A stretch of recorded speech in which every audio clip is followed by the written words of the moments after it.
but you internalize that you are doing something wrong because you don't feel or act the way other people do. And I'm coming to understand that so many of what I did and the choices I made were just trying to do what other people do because that's what I thought I should do, not because I wanted to, but because I didn't really want anything. I don't have these better big grand visions about my life. I just thought that that's what the kind of normal thing to do. And if I did that, then I could be normal too. Welcome to the Focus and Chill podcast, where we discuss unconventional productivity tactics designed for neurospicy people. I interview neurodivergent guests who've figured out secrets for getting a ton of amazing work done without burning out. I'm your host, Jeremy Nagel. I'm an ADHD software developer turned startup founder and PhD candidate. I built Focus Bear to help with my own productivity and burnout challenges. Welcome to episode 132 of the Focus and Chill podcast. We've got Reuben Schwartz back with us today. And as a reminder of who he is, I'll read out his bio. Ruben is a startup consultant based in Sydney.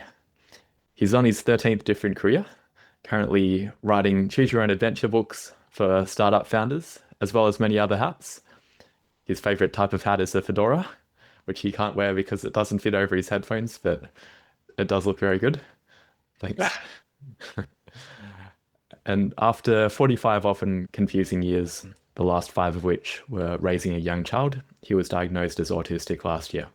He's still very much working through what that means, but he's got some excellent thoughts on it. And I was keen to, this is a continuation of a previous conversation that we had, and there were some threads that we wanted to go down a bit further. The first one being parenting. So we're talking about how it hasn't been a hero's journey yet in terms of the final happy ending, that the arc is creeping upwards with your daughter being a bit older now. Do you want to talk about some of the experiences you had when she was younger and what it's been like now, and some of the things you've learned, some of the things that are still a challenge? Oh, wow. Yeah. So my daughter had sleep problems and I have sleep problems, and compounding that basically created 4 years of sleep deprivation where I would get 4 hours or so a night of decent sleep and snatches of the rest. And I dealt with that for about 2 years. And after that, my health and my mental health in particular, my ability to make decisions. I started making bad investment decisions, bad decisions in my life. And I realized looking back was just sleep deprivation doing that. So that's the main challenge I had. And the main lesson I learned is the importance of just getting enough sleep, and also the importance of not reading about how it's important to get enough sleep when it's not really in your control. Because if you're working like me, I was still working at that point before I sold my startup, I think when my daughter was about a year or 18 months old. And it was, I was still working. So I had to be awake and doing stuff during the day and not completely useless. So I'd caffeinate myself to the limit and then not sleep well. And I don't sleep well anyway. I live next to a busy road, which doesn't help. So all those things just compounded. And it wasn't until I basically moved my bed into the living room, which is the quietest room in the house, which isn't ideal. But that's where I slept for, I don't know how many months, because that's the only place I could sleep and get a good night's sleep far enough away from my daughter and far enough away from the traffic noise. And it allowed me to sort of dial things back. I still struggle a lot with having a young human in the house who doesn't. It's horrible to say doesn't do what you say, but sometimes, a lot of the time you just want her to just get her shoes on, go to school. I don't want to argue about it. And she's in this phase at the moment where she's just arguing about everything. It's just exhausting everyone around, exhausting my wife, exhausting me, exhausting her grandparents who look after her. So she's just going through this phase. Yeah. Does she see reason with the arguments? If you explain the why to her, does she accept it? Or I think she's like me in that I need to have reasons for things, and I'm always very difficult if I'm not told the reason for something. And if I don't want to do something and you don't tell me why I have to do it, I won't do it. I won't be interested in something if you don't tell me why I should be interested in it. And she's like that, but she's not at the point where she has she's more emotional because she's a young child about it. And so, the reasons that we give are not necessarily good enough for her. And that's something we give her a good reason, and then she still argues about it. So I don't have any answers for it. I'm still working through it and trying to figure out how to do it. We've tried, bribery. We've tried threats, which don't work well in young children, but that's the way my brain works. And it's the first thing that I will go to whenever I need something from her. I would just start threatening her. And it's a terrible thing to do, but my brain just naturally does that because it does that for me too. And that's how my brain processes decisions, I guess. What bad things will happen if I don't do this thing. And that's what I explained to her, the same thing, but it's always not really a threat so much as just the consequences of doing something. And she still, she struggles with understanding that because she's young and also like caring about the consequences where they're bad for other people because she's young. Young kids don't have empathy. They don't, they're very self-absorbed. That's just the way they are. Have you tried saying you're going to go to hell if you don't go to school? No. I've just described it as like, yeah, you won't be able to do anything interesting with your life. And that for her, that's just such an abstract concept, right? You can't talk to, I mean, yeah. As when I had to manage people, it was the worst part when I'd have to like, I don't know, try to get them to do something, kind of thing. I don't know how to describe that. But when they brought their problems into work and when I had to sort of manage that side of things, that was always the hardest part for me. I come into work, I do my job. I'm here because I like my job. If I don't like my job, I quit and go and find another job. That's be my career, but other people don't have that mindset. So yeah, trying to get people to do a good job on stuff and care has always been hard for me, and I'm struggling with that with my daughter too. Is it actually a legitimately unpleasant experience that she has at school, or do you think she's just objecting to everything? I think my wife thinks it's about control. Like she doesn't have control over anything in her life. Everyone's telling her what to do. She's told what to do all day at school and at home, and so she's trying to exert control over what she can. And it's just, extremely irritating to take an hour and a half for someone to get ready for school when it takes me 15 minutes at most, kind of thing. But that's just the way she is, and I don't like having to. I like basically giving people like. I don't know. I want to help people help themselves as much as possible. And for me, to just nag people, I don't like it. I hate doing it. And so it's a struggle for me to have to nag my daughter every morning to get going, have breakfast, brush your teeth, all that kind of stuff. Where I just think I wake you up on time, you should just get up. That's the way my mindset. Yeah, and it's a struggle too in terms of the previous example when you were talking about managing people, and if they didn't do a good job, if you're the manager, you do have the ability to eventually performance manage them out of the job, but I don't think that's an option for a daughter. Yeah, no, it's surprising how because before you have kids, and when I was by myself, I had so much time to recharge, and I always struggled with that in relationships. Now looking back, because people want things from me, and like Saturday night, and I just need to do admin for a while because that's what I like to do on Saturday night. I like to go and just clean up everything for the week, get everything ready. So then Sunday I can relax. I'm not thinking about it. And that's hard for people to understand why I would like to do that on Saturday night. And sounds like a great Saturday night to me. I love it because it's nice and I'm just calming in my Zen state. But and I always struggle with other people like making demands of my time, and which is why like now that I understand better after the diagnosis and start looking and asking people what their relationships are like and what they do, I realize how little time I spend like in my relationships with women, how little time I actually spent in that relationship doing stuff that they wanted to do, and how much I bent their world around mine and just expected them to fit in or get lost. And I'm really shocked anyone put up with it, to be honest. In hindsight, but at the time I was just absorbed in something, right? Absorbed in my little hobbies or whatever it had my interest at the time, and I didn't think about it. And now with a child, they don't do that. They don't wrap around your world. They expect you to wrap around theirs, and that's been a big struggle for me because I try to create my routines and my habits, and my daughter will come along and just smash it all. And I have to build it back up. And one of the things I'm learning after my diagnosis is that it's harder for autistics to do that. Their routines take longer to set up. They're less resilient when they're broken. And once they're set up, they're more, what's the word? That's why probably the reason they're more tied to their routines, I suppose, as well. I can relate. My routines have definitely been smashed by my son. Going Yeah. back to the sleep in terms of it being only 4 decent hours, was that 4 hours in one go, or is it was only like 1 hour at a time and you should be Uh, waking you up constantly? for the first year, it was more like snatches of sort of 2 hours here, 2 hours there, where you'd Mm, literally I'd just be like falling asleep at work. mm, Um, and then after that, she slept a bit longer. But yeah, it's hard to describe, but it's like she would go through these periods of bad sleep. mm, Then I would be getting 3 or 4 hours a night. And then mm, she would calm down for a few weeks. But it would still take me a week to, for my kind of, I don't know, adrenaline or whatever to clear out of my system where I could relax and sleep. And mm, then she'd be into a new cycle again. So this mm, constant kind of, yeah, thing. And I was like, yeah, I've never been, I don't know, this is probably too personal, but I've never been that tired. I didn't understand what it's like to be that tired.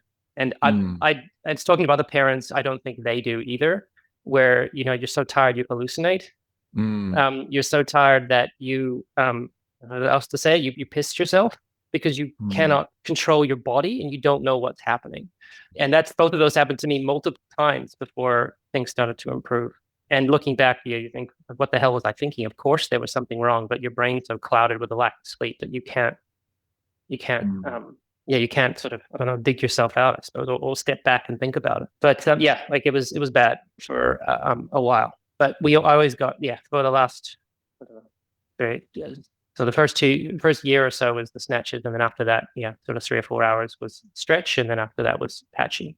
But that 3 or 4 hours, yeah, I need more than that personally.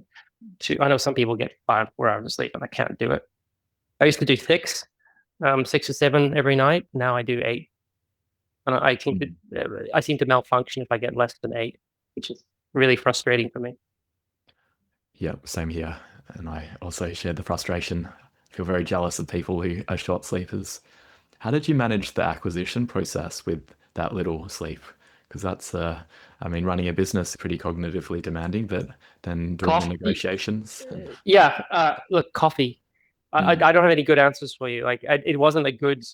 If I was sleeping better, I would have run it a lot better and got a better deal and all that kind of stuff. But at the time, I was just kind of desperate, to be honest. mm, Desperate's the wrong word, but like, it was a tourism business, like prop tech relating to tourism, sort of monitoring Airbnbs for councils. And we hit in the middle of COVID. And so the business was struggling and I wasn't putting the energy into it. It needed to get through. And so, yeah, my wife was really struggling with postnatal depression. So we had to make a decision, right? What should I do? Should I quit my consulting where I was making good money, or this business which wasn't making money but probably would in the future?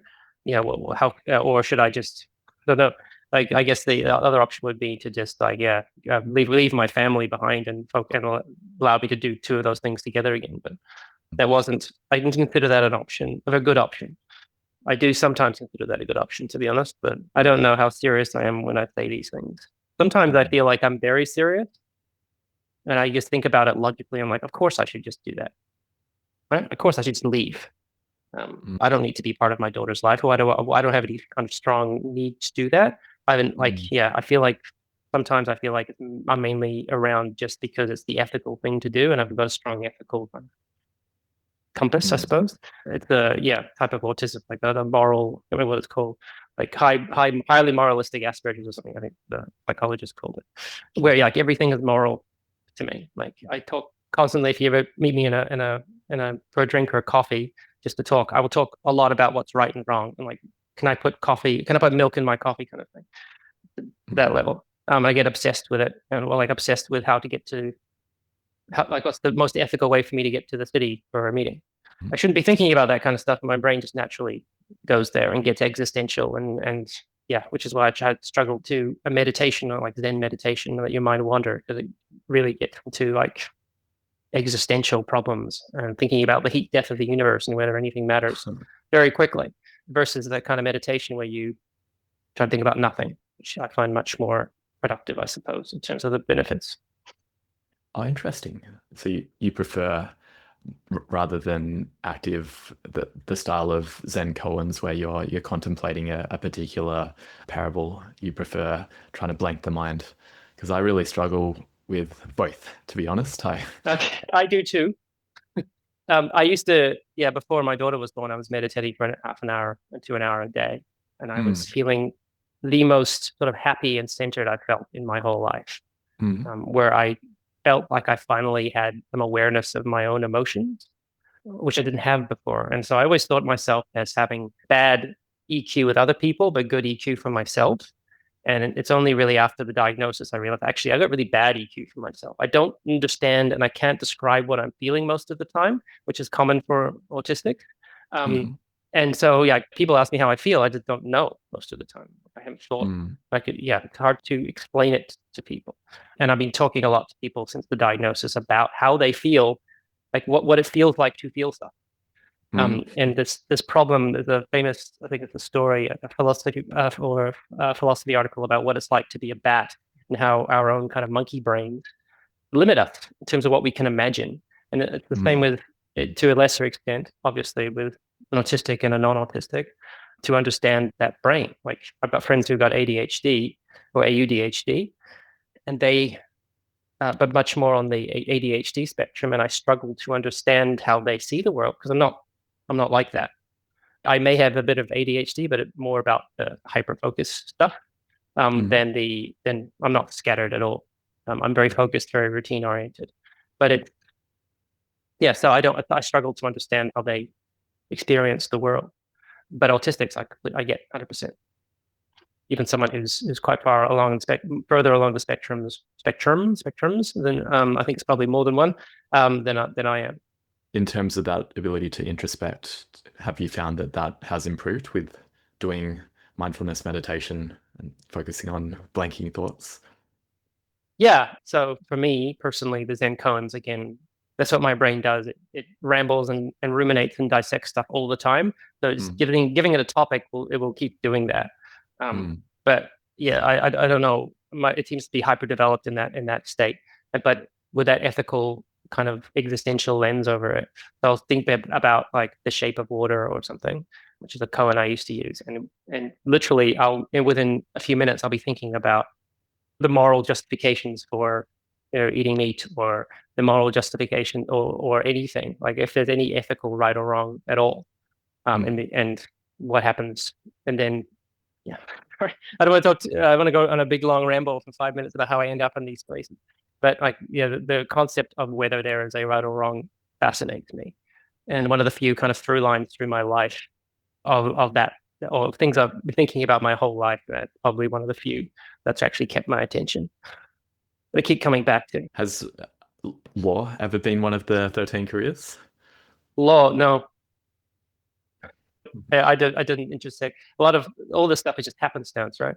Someone comes along to me, or I find an interesting project somewhere, and I'll just go and do that for a while, and then something else will come along, and either I get bored and go looking for something, or it's more commonly later people will come to me to say I've got an interesting project doing like a blockchain thing for the government. I'm like, okay, that sounds interesting. I'll do that for a bit. And what I'm struggling with and what I'm working on is this addiction I have to purpose and people with purpose. So I work really well with people who have that big strategic purpose and vision for how things should work. So I do all the other stuff. But I've never had that big kind of life goal or purpose. And every time I've had, like my company even, we sort of went from like pivot to pivot. And I always struggled with that kind of grander strategic vision for what we wanted to do. Because my brain doesn't think like that. My brain thinks much more tactically and short term. But I'm always addicted to those people who have that vision because they give me that direction that I crave.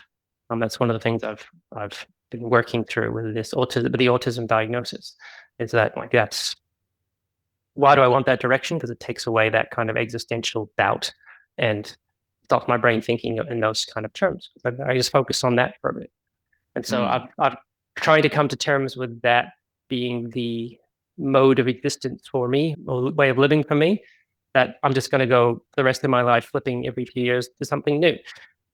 And that's okay. Like I'm thinking about it that way rather than having this kind of existential, this longing for something more, where I could direct my energy in life and focus to that, as something I'm still coming to terms with. Because nothing can hold my attention. I've come to understand that. Nothing will hold my attention for more than a year or two. And then I need to do something else. And that's just the way my brain brain works. And if I try to just do one thing, I will get bored and I will be miserable. Okay. But it sounded like, say, with your last business, you worked on that for more than a year. Was it that Yeah. you were working on different parts of the business, or there were multiple pivots within that? Where did it start, and how did it ended up with councils monitoring Airbnbs? Did it start with something completely different? Yes. It started with a problem I had with my investment properties, where I was worried about. I read a story that someone subletting their apartment, so they're renting an apartment from someone. They rented it out again on Airbnb, Mm, and then that Airbnb guest trashed the apartment, and mm, the property owner, the landlord, was left with the bill because mm, the tenant couldn't pay, and that horrified me because I've got a few apartments that I have as investment, and mm, I just thought that's terrible. There must be a way to stop that. So I talked to my property manager and both where I was renting at the time as well as managing my properties, and they said the same thing. There's really nothing they can do. They can go through all these websites, Airbnb even. It takes a long time, and it's actually hard to tell sometimes if the place is on there, and it's not a good use of their time because they don't make much money. Like mm, the actual property rental, like property management is not a hugely profitable business. You make money at scale with a small margin on each property. So mm, it got me to thinking, and then I met my co-founder, who was at that time thinking of basically doing that very thing to pay for his vacations because of where he lived. And so we started talking about it and realized actually there's something there, right? There's a definitely this stuff is happening. There's a demand there. It's a problem. I know it's a problem because I'm worried about it. I would pay to have some kind of insurance product or something to stop this happening mm, or protect me from this. But yeah, we launched it with a website and a press release. My co-founder was super great with his design and his and PR and all that side of things. Even though he's a developer, he did all that stuff, and I did all the operations and businessy, commercially stuff. And we launched it with that, and we got some interest from a property manager, and we did a pilot. We realized so we had no technology. I did everything in my spare time. Like I did all of the work in my spare time. We built the software around the workflows that I had designed. And that's what we did for the rest of the business, really. We kept using people to plug the gaps and build the technology to do what the people were doing, which is a great way to do things. Although not at mm. the start where you don't have like basically you're working yourself to the bone to go through all these websites. And it's appallingly boring. Huh. And yeah, but I was motivated because I wanted to start a business and I wanted to solve this problem. And I don't know how much you want to talk about this. But yeah, I realized that the economics weren't working for individual apartments. We just couldn't charge what the customers were willing to pay. So we Mm, pivoted to strata, like apartment blocks, where the balance was better. But mhm. that's a real strata's a pain in the ass to sell to because it's really hard to identify people. It's really hard to sell to them. You got to get a whole board of people. I just got my little toy, pick up a new one, Mm, walnut. And I can't remember where I was. Yeah, and very hard to sell to people. And then we pivoted to council, which is was a much better business. And we're getting some good traction there. And then COVID hit, kind of screwed us over. And then my daughter was born shortly after. And then yeah, we had to navigate that adventure. And it became too much for me and too much mm. for my wife. And so I made a decision to exit and try to find a buyer. And that took a while, but we got there. Nice. So there weren't massive pivots. That didn't start out as looking at Airbnbs and then turn into looking at abandoned cars, but just in terms of the target market and Yeah, the and type of work that you did during that time changed as well. That you started by doing something which does sound really boring, of having to go to Airbnb and Stays and those other sites and check them out manually. And then was it more sales towards the end, or? yeah, it was more managing the team and the operations of it, and Mm, building the systems, and that's what really interests me, like building those systems up and getting the monitor and getting the like basically building up that software to monitor the outputs of these humans and give them tasks and things like that. So it was really interesting to me. As you know, a business is constant variety, which is why I love working for startups. mm, Even though I don't have one of my own at the moment, it's constant variety, which is what kept me in there doing it. mm. I was also working as a consultant at the same time, so I never went full time on it, which also helped because I had other variety there, I suppose. Interesting. So one of the questions we were going to talk about was how to create interest in inherently Mm. disinteresting things. And it sounds like part of it was having a bigger vision that in terms of wanting to turn it into a business, but also the other technique is to not do that solely. It would be pretty soul crushing to have to exclusively do those tasks, but you always have the consulting and other things to fall back on. Yeah, I don't think it answers the question of like how do you create interest in inherently just things that you're not interested in. Mm. I don't have an answer for that. That's something I Uh-huh. struggle with. When I get bored, like yeah, that's the reason I quit most of my jobs, right?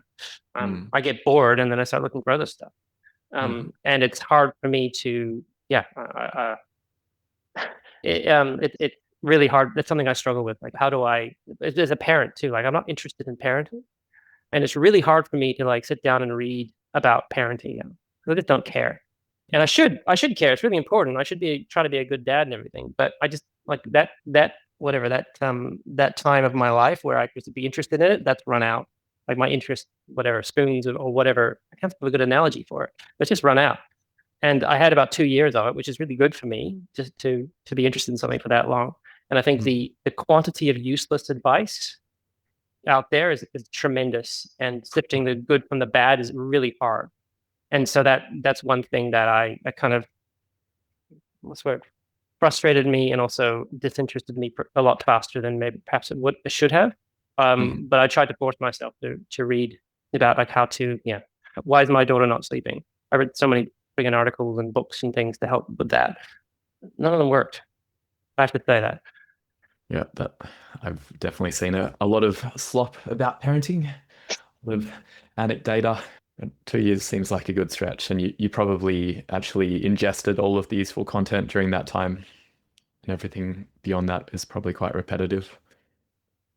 Yeah, my theory, and this is complete bullshit probably, but my theory is that there's probably something like a few thousand categories of child in the world. Mm. Like there's not infinite variability. There's not like a billion different types of kids out there. Every kid's a little bit different, but every person's a little bit different, but you can categorize them into the like Myers-Briggs or whatever to categorize people. But my Mm. theory is that yeah, there's maybe like I don't know, maybe high hundreds or low thousands of types of children. And if you get a book, if your child is not like a typical child and fits into one of the rarer phenotypes, for lack of a better word, Mm. you need to find advice for that.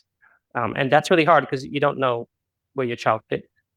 Mm. And so you get better at doing it yourself because you learn about your kid and what works and what doesn't by experimenting. And that's the only way, to really do it. So lots of advice out there will work. It'll work for a little bit of time and then stop working sometimes, or a lot of the time in my case. But Mm. it's like it's that constant experimentation. That's what I learned. You got to keep trying Mm. different things, see what works, because stuff. And kids get very, what's the word, inured, I think is the right word, probably the autism. I'm really picky about the words I use. But it means to like get resistant to stuff. And so you try something out and it works, and then they'll get resistant to it. You have to try something else, but that no longer Mm. works to motivate them or what have you. Um, Mm. my daughter is always like me, very determined. If they want something, if I want something, like I wanted to grow and sell a business, I was very determined to do that. And I think even though if I was working full time, I would have focused 100% on that.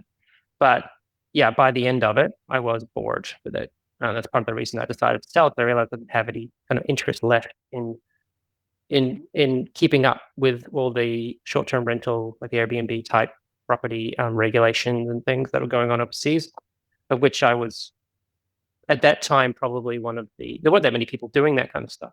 One of the top experts in the world probably, just because I was following it and researching it as part of my business. Have you looked into going back to parenting? Have you looked into the resources around pathological demand avoidance and Ross Greene's books around the explosive child, that sort of thing? No. So I wonder if that's the phenotype that your daughter has in terms of it Yeah. does sound a bit like PDA, what you're describing. Yeah. I think it's more just normal 6-year-old stuff Yeah. based on what other parents are going through. I don't Mm. think my daughter is any, I think my daughter's probably slightly higher maintenance than most 6-year-olds. What I struggle with is that she is probably neurotypical and a normal human girl, a Mm. child, I should say. And she's not like me where I am like if I don't see my daughter for a month, and that happens when I go to visit my parents overseas or something, I don't see my daughter and wife for a month. I don't think about them. And if I see them again, I'm like, oh, okay, now this part of my life is back. And I have to do different things now. And I can't read books when I eat dinner and do the things that I like doing. It's not a universally good thing to see them, but that's just the way I'm. And I've stopped. The great thing about the diagnosis is I've stopped judging myself for that, and trying to correct for that behavior, because it's just part of just how my brain works. I'm not. Yeah, I used to really beat myself up about stuff like that. That's probably the reason that I had kids and got married and did that stuff, is because I was beating myself up about not wanting it, or like not really having any desire to do that. I thought there was something wrong with me. Much, a gay man gets married to fix themselves. I think it was something I wasn't, and again, I don't have good knowledge of my own, what's the word, motivation, I suppose, especially back then. So I don't know that for a fact, but I suspect, looking back, that's what I was doing. Because, like when am I being happiest in my life? Kind of when I'm by myself. Not exclusively like a loner and a hermit in the woods kind of thing. I need some interaction with people, but I don't need a lot. And I don't, and it very quickly becomes too much. And I need, again, going through this autism diagnosis, is maybe understand that actually, I just need to be away from my daughter for most of the weekend, as much as I can, and parcel out that time carefully, because otherwise it will just get too much for me, and I will yell at her about something small, because I would have just run out of patience to deal with a small child. So the kind of understanding of how what I need in terms of my brain has been really useful. And that meditation, I need to do more meditation to make a better habit of it. I need to do my runs twice a week, which is like a vacuum for my brain. I describe it. If I don't go for my 2 runs a week, then my brain feels cluttered and I feel stressed. And just learning learning how to, I guess, unwind within the situation that I'm in, where I don't have the time that I used to, so I could just say, okay, to my now wife, okay, I'm gonna just work tonight on a Saturday night because I'd want to. And you want to go out? I don't care. I'm gonna work. I'm gonna go for a run. I'll see you in like an hour or two, or I'll just go for a walk and disappear for 3 or 4 hours, because I just I just feel like I need to. Well, I don't even feel that. I just have this impulse to go for a walk, so I go for a walk.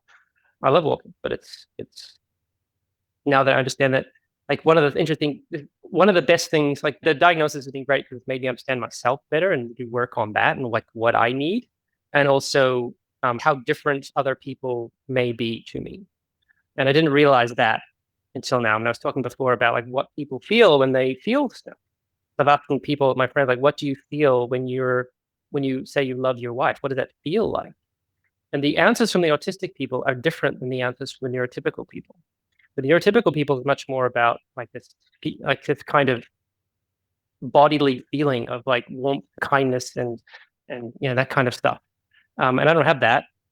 I have the autistic answers I've gotten. This is a very small sample size. Have been much more about like heightened concern, and I have that, but it doesn't. Yeah, it's never going to grow into the other thing, because that's not something perhaps that I or certain types of autistics can actually feel. Like our emotions are limited that way. I've got lots of anger and frustration, way too much anger and frustration. My daughter can say one thing to me, and I will just hit the roof. And I don't know what and when I meditate and I can run, that's less likely to happen, but it's just a likelihood. And it's like my anger and frustration dials are turned way up, and I have to manage those better. And my I don't know, happiness dials or whatever are turned down. If I don't feel, I'm more and more convinced I just don't feel like as happy as other people do. I don't really get really high or really low. I just sort of flatline most of the time, and go up and down a little bit. But it's not, the things that other people obsess over never really interest me, because I didn't really feel much happiness or joy or pleasure from doing them. And so they didn't motivate me. So I never motivated much by sex or by food or by, I'm trying to think what else, time with your friends or anything like that, because it's okay. It's I kind of rather just do my admin. How do you feel when you do your admin? I think it's a bit like watching TV. So my addiction is TV. Everyone's got addiction. Mine is TV. And if I start watching TV, I'll start with I'll watch this David Attenborough documentary. and then 4 hours later I'll be watching just garbage. So I need to control that, and I used Focus Bear, amongst other things, to help me do that. But sorry, what was the question? What's the sensation when you're doing your admin? Yeah, it's like a mindlessness. It's a Okay. flow state. And Right. it's like when I'm doing, like, I do revenue models and things, or writing is the same thing. I just get into this flow state, and it's like the world doesn't exist. And I get that when I'm doing like accounting sometimes. Now, I don't really enjoy doing accounting; it's a pain. But when I start doing it, the world just disappears, and it's lovely.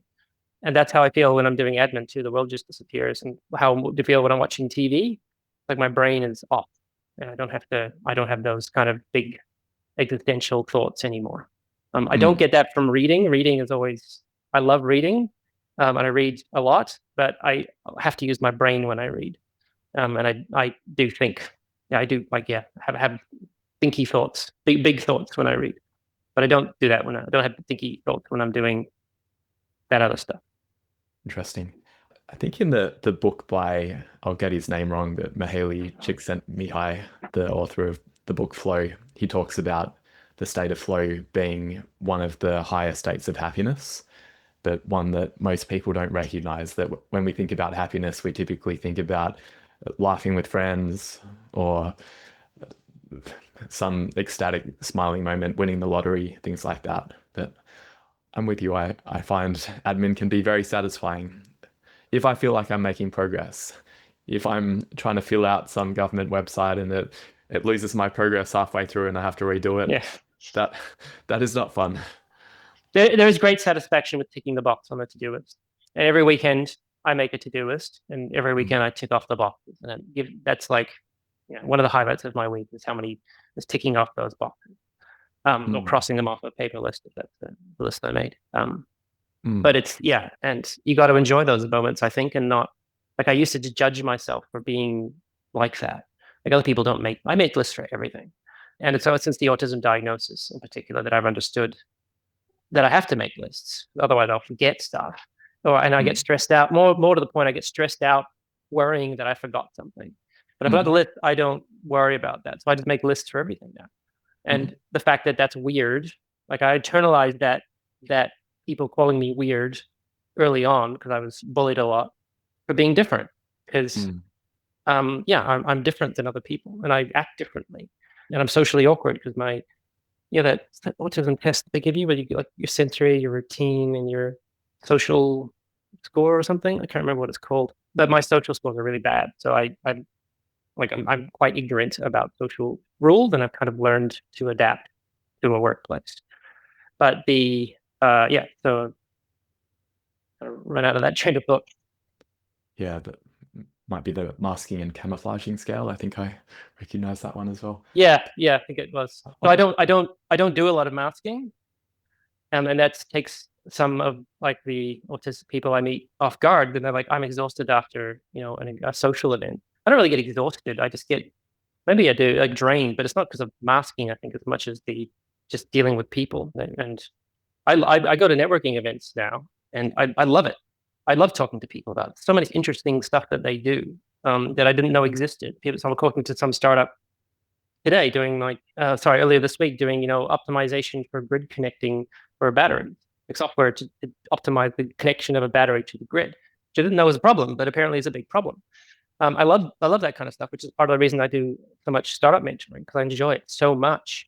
Just finding out what these random ideas of these parts of the world that you don't even know exist, and these passionate founders trying to do something about it. It's great. But yeah, I struggled with it because I was trying to badly mimic what other people were doing, but doing it badly and understanding I was doing it badly. So now I just don't bother with the diagnosis. I understand I don't have to do what the neurotypical people do, because they're doing it wrong. Like, the networking neurotypical people do is wrong. I understand that.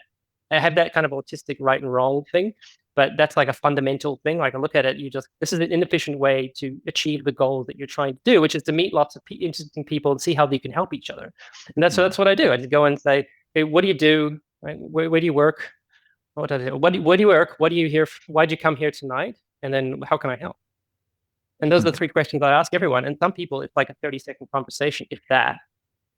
And some people hate it, but other people love it because you're just in and out. right? Boring each other with small talk. I don't care where you came from. I don't care about your family, right? None of that's interesting. What's interesting is, what do you do that's relevant to this event tonight, and how can I help you with that? Yeah, I love it. Going straight to the big talk. Well, I don't know if it's big talk. It's just direct, and it's cutting through all the social niceties that neurotypical people seem to think are necessary, but they are not necessary. And it's having the clarity to see through that is maybe a superpower, or maybe it's a defect.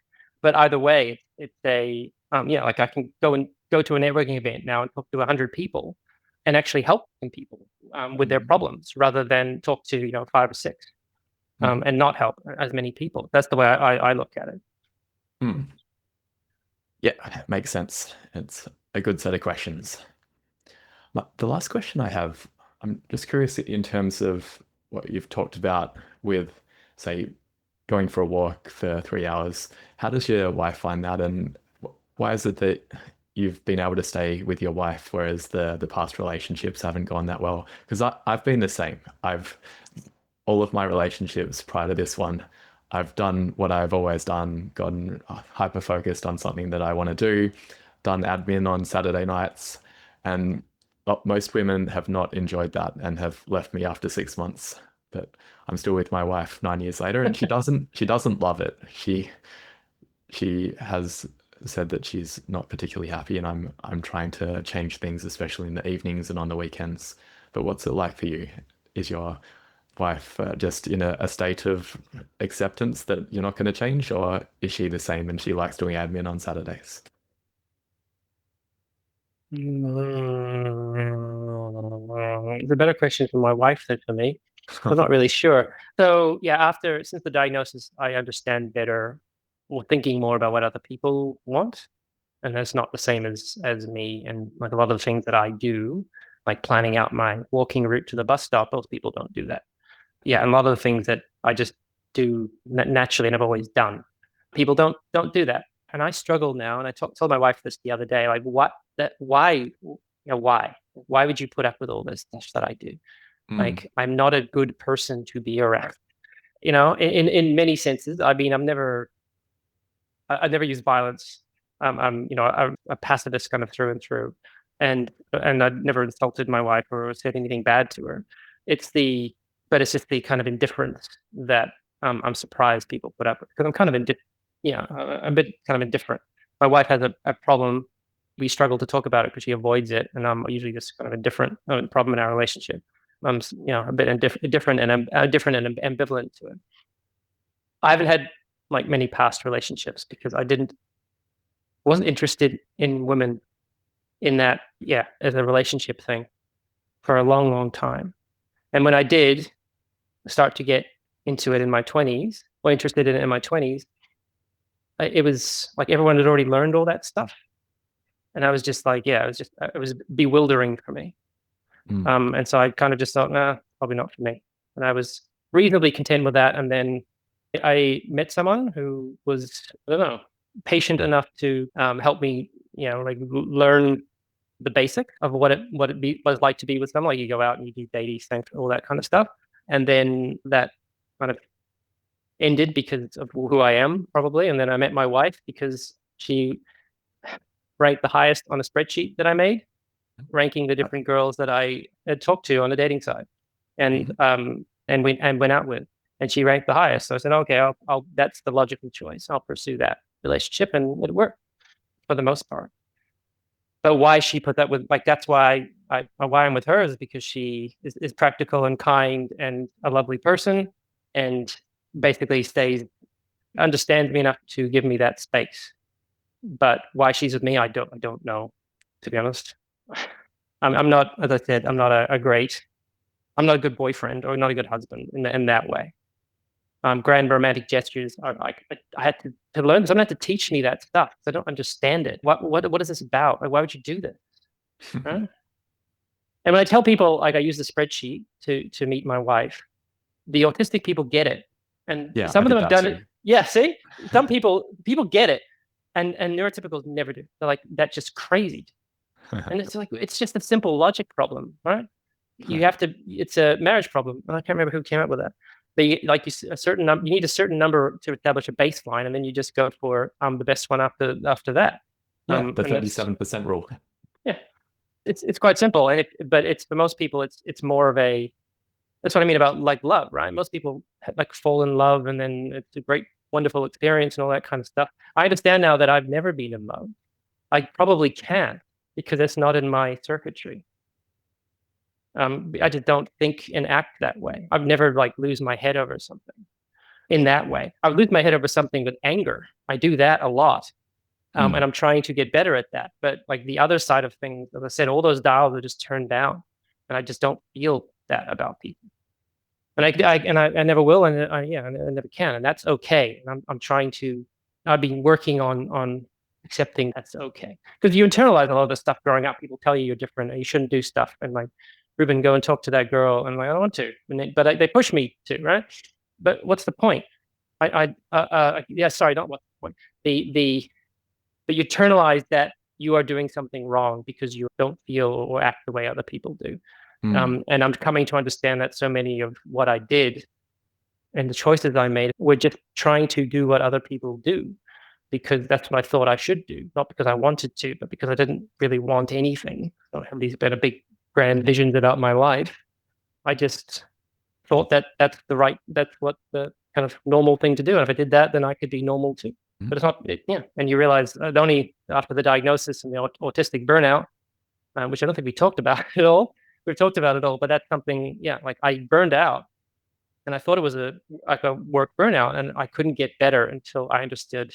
I got my diagnosis, and I'm talking to the psychologist about the autistic burnout and started researching that. I realized that's what it is. It's like a sensory thing for me. And that's why I have to stay away from my child on the weekend to a certain extent, because if I'm there the whole weekend, it will just, yeah, it's too much for me. I can't deal with it. And a lot of people struggle to understand that. But from a logical perspective, in terms of the net utility of you being there constantly versus you being there for half the time and being in a patient and seemingly loving from the outside. Well, I used to go just to the boiling point, and then I'd have to leave. My wife would just tell me, get out of the room, go for a walk or something. That's what it used to be. Now I understand better the signal, and I pace the time better, so I don't get that anymore. At least not as much, maybe. But like understanding that it's just, yeah, it's not a bad thing. That's like, because I'm so judgy. Everything's judgy. I judge everything. Everyone is judged relentlessly, which is another reason, like, why the hell would you want to spend time with me if I'm constantly judging everything, and I'm hardest on myself, right? I beat myself up constantly about the things that I do. So I'm not doing enough, not good enough, not working hard enough, all that kind of stuff. And I have to learn to be easier on myself and other people. And the diagnosis has really helped me do that and help. So before I would try to be a good father and fail because I would just run out of spoons or whatever to deal with it. And now I pace myself so I can be a better dad. Because before I was morally judging myself for wanting to leave. And I don't do that anymore because I understand it's not a moral thing. It's just a physical thing more than anything else. The way my brain is, I have to have those breaks, or else things start to crack very quickly. Yeah, I'm really grateful for your transparency.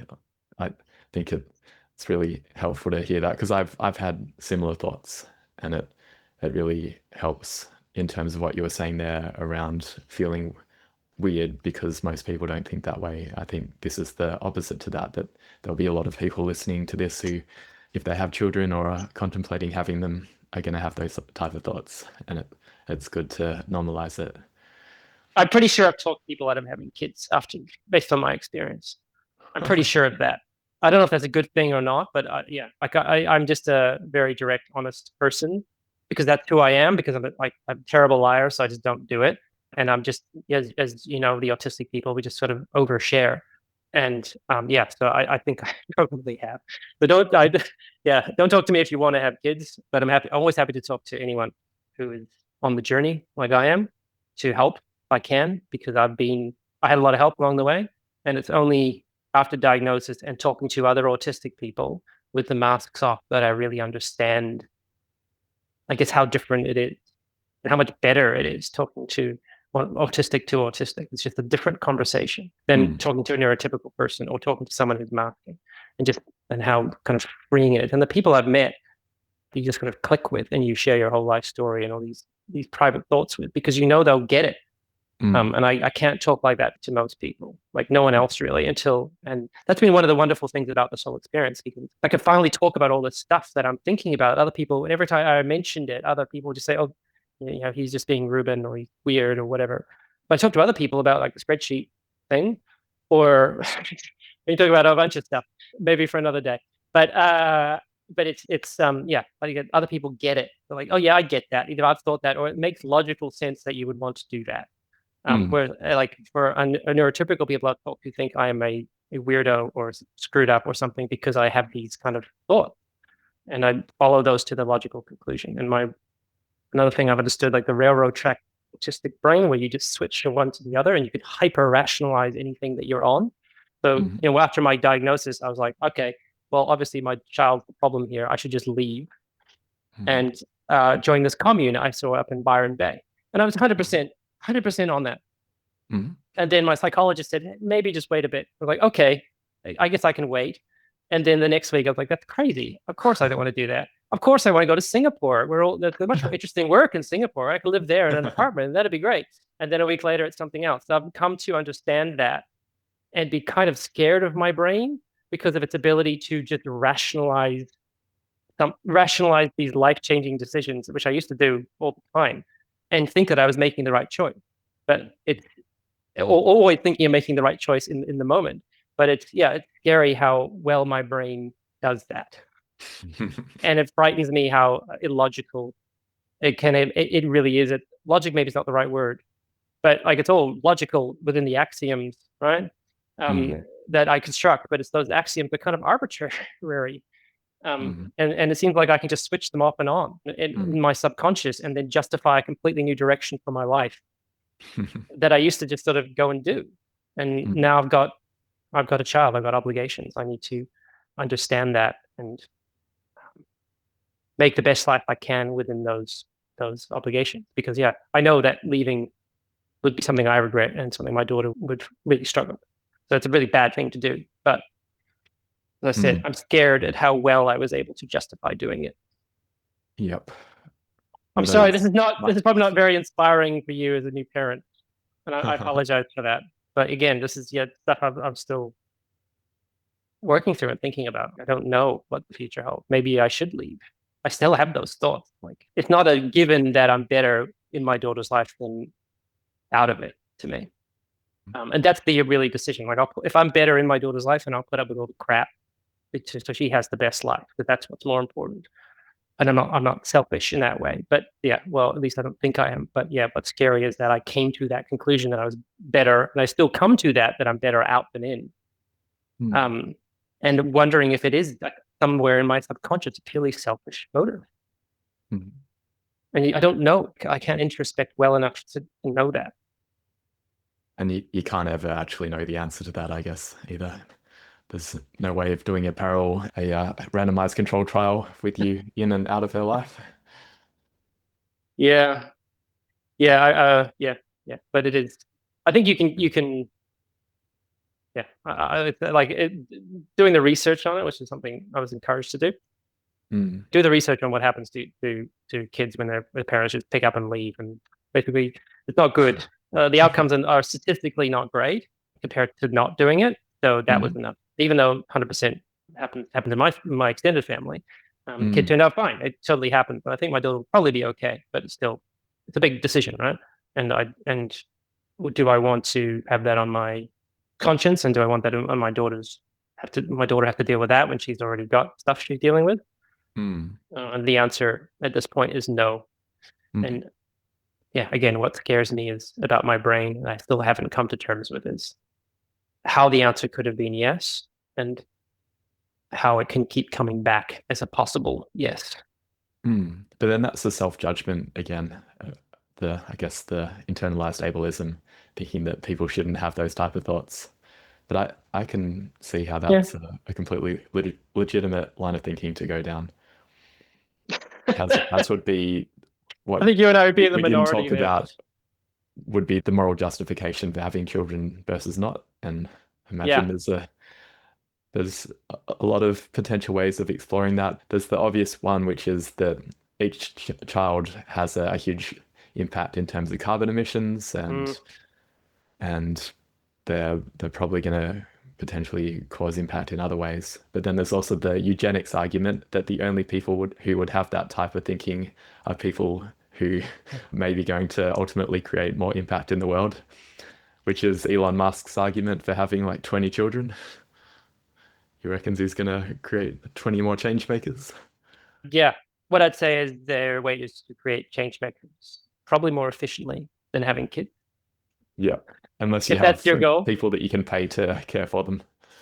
Yeah, but yeah, and it's something I completely rationalize in time. So I'm very good at executing on plan. And I create a 5-year plan. I created a 5-year plan 10 years ago to build a business, sell it, get married, build a house, have a job. I think that was it. And I did all of those things within 5 years. Wasn't quite 10 years ago, probably like 8 years ago. Because I was relentless. And I was like, this is my goal. I looked at it all the time. I was like, gotta make progress toward my 5-year plan today. And that's my lens in which I viewed my life. And then after I did all those things, I realized how many of those did I actually really want to do. At the time, I wanted to do all of them, but now that I've got like a child in a house in the suburbs, I don't really, I was probably happier without the child and without the house, like all the extra burden. In hindsight, I should have understood what that meant because I've always hated having those burdens in my life, even like a pet. It's kind of, it's like, I don't really like having pets because of the extra burden. But again, it just rationalized it all. And why did my brain rationalize it all? I don't know. Was it just hormones? Was it this desire to normalize myself and not be weird? I don't know. And I don't know if I'll ever know. And I think in some senses it's not productive to it's not never productive to regret or think about the past in those ways. So to try to think about how I can use that from now to create the best life I can, where I've got these things. And my wife likes living in the suburbs because she grew up here. And for me, it's very odd. But yeah, I have to think about, to make the best of the situation that I'm in and not, because my brain's like a very projecting brain. So I think in terms of possibilities in future states and past states all the time, like what if I change this, what would happen? And I'm rewarded for that in my professional life because I'm really good at that kind of thinking. But in my personal life, it doesn't reward me, it doesn't help me. Yeah. But much like being direct and like it's really good. And I got a lot of work because people knew I was just direct. I just come through and cut through the bullshit and tell people what to do and tread on toes because I didn't know I was doing anything wrong. And now that I do, I'm a bit more wary about it. But yeah, and then in my personal life, my relationships with other people, I shouldn't. I shouldn't. I don't know. Again, shouldn't. Like I'm judging myself for being the way that I am, which is very direct and honest. I don't lie to my daughter. She asks me if there's a Santa Claus. I say, go ask your mum. Or I say, what do you think? How would we test that idea? Kind of instill some kind of scientific thinking, hypothesis testing, because I can't lie to. I refused to do it because I felt so betrayed when I found out there was no Santa Claus. I don't remember much about my life. It's very, very fuzzy. But I remember, a few things. And that's one of the things I remember is actually figuring out, oh shit, that's all just a scam. My parents be lying to me. I don't think I've ever forgiven them for it. Because it completely, it just completely changes my understanding of what was real and what was not, and what was possible and what was not. And life is so confusing, and was for me back then too. All these social rules, and I'm trying to understand how the world works. My daughter asked me the other day, are unicorns real? And you want to laugh at that. Of course they're not real. And then you realize, like, of course she doesn't know, right? Like she sees them in books. It looks real to her. Is the Yeti real? Is Bigfoot real?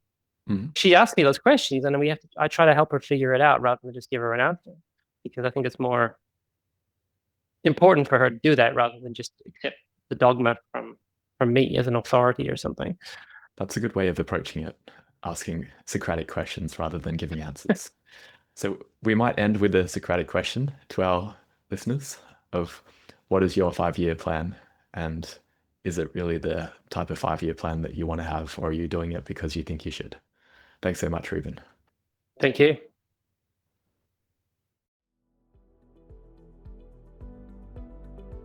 Thanks for tuning in to this episode of the Focus and Chill podcast. To listen to other episodes, jump onto podcast.focusbear.io. If you'd like to be a guest on the show, or you know someone who'd be a good fit, email us at team@focusbear.io. Otherwise, stay focused, stay chilled, and peace out.